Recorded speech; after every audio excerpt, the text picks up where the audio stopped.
क्या हिंदुत्व सिखाएंगे हमें? जिनको जिनको जो जन्म में आए यहाँ, इनको क्या मालूम है बाला साहब क्या थे?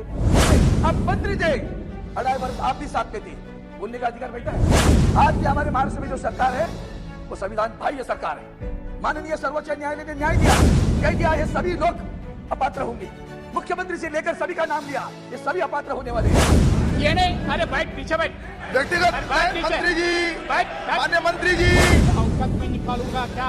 इधर मैं निकालूंगा इसलिए। और ऐसे विषय पर जब हम राजनीतिक बात करते हैं, हमारे पहले भी किसी पूर्वजों ने कहा, महाराष्ट्र की बात मैं भी करूंगा अभी, वो हमें हिंदुत्व सिखा रहे हैं। हम पैदाइशी है, ये हमें हिंदुत्व सिखा रहे। हिंदुत्व में भगोड़े नहीं होते, भगोड़े नहीं होते। जो लोग भगोड़े हैं वो भगोड़े क्या बोलेंगे? जिनके पास इतना दम होता, उनके पास इतना दम होता। मैंने किसी का नाम तो नहीं लिया, मैंने किसी का नाम नहीं लिया।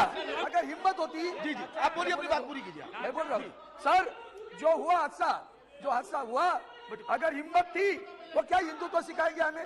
जिनको जो जन्म में आए यहाँ, इनको क्या मालूम है बाला साहब क्या थे? वंदनीय बाला साहब ने हिंदुत्व ये बताया, भैया मुझे मंदिर में घंटा बजाने वाला हिंदू नहीं चाहिए, आतंकवादियों को मारने वाला हिंदू चाहिए। यह विचारधारा उनकी। विचारधारा कुछ नहीं सर। आज मैं बताऊंगा इस सदन में सच्चाई क्या है। झूठे लोग सच बताने की कोशिश करते हैं, उस विषय पर मैं आऊंगा। और भी झूठे लोग झूठी बात करके सच्चाई बता छुपाने की बात करते हैं।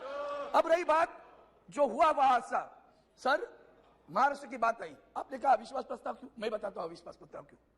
जिस तरह से आपने बर्ताव किया है, वो मणिपुर के बारे में हो, हिंदुत्व के बारे में हो, और अन्य आपकी राजनीतिक सामाजिक नीति जो रही, मैं आपको बता देता हूं।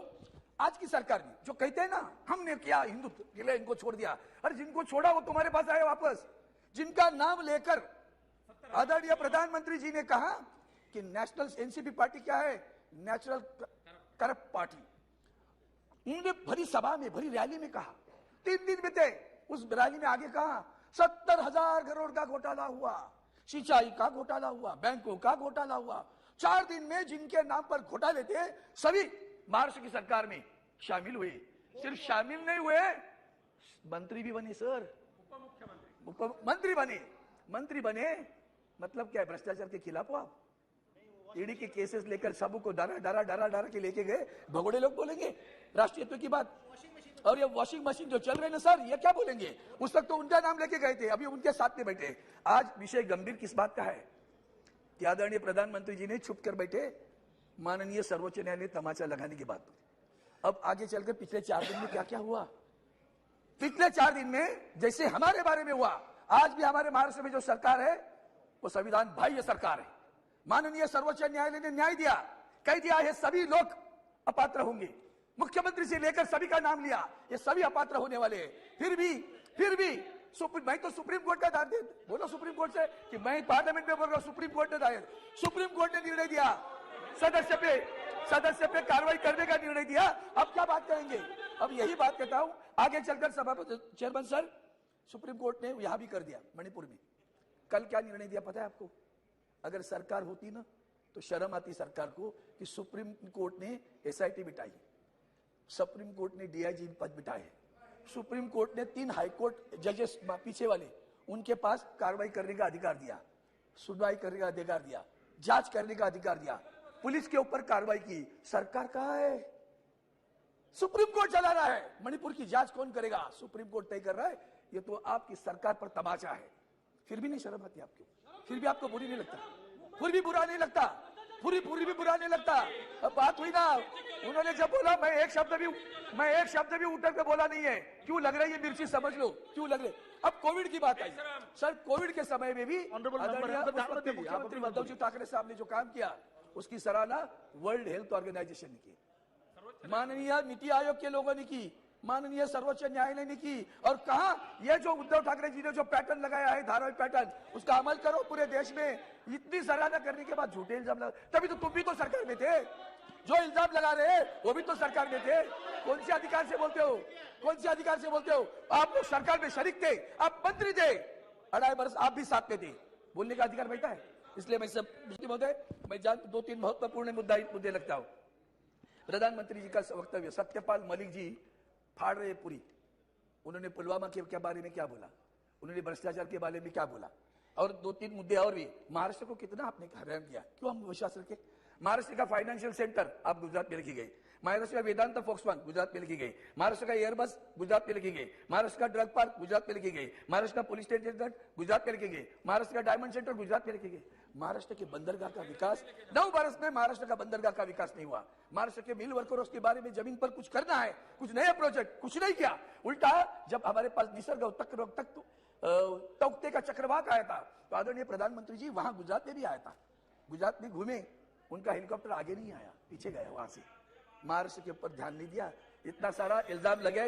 इसके बाद में हम बुलेट ट्रेन, हमारे यहाँ तो 10-25, तो हमारे पास 70% पैसा बुलेट ट्रेन के लिए, सबकी गुजरात की सारा इस्तेमाल होना है।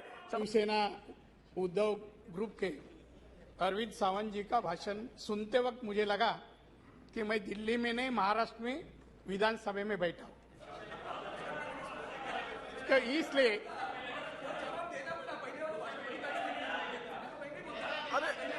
अरविंद अभी आपका सुना ना, मैं अभी माननीय मेरा मंत्री जी, माननीय मंत्री जी बोलिए जी। अध्यक्ष महोदय, अविश्वास का प्रस्ताव पे उन्होंने ये उसके पहले सम्मानीय शिंदे साहब ने जो विचार रखे उनको उत्तर देने का काम किया, और उन्होंने हिंदुत्व की भाषा की, उसका शिवसेना का, इनका गठ का, उद्धव जी गठ का, गठ ग्रुप का हिंदुत्व किस तरह का है उसका भी बारे में उन्होंने कुछ कहा।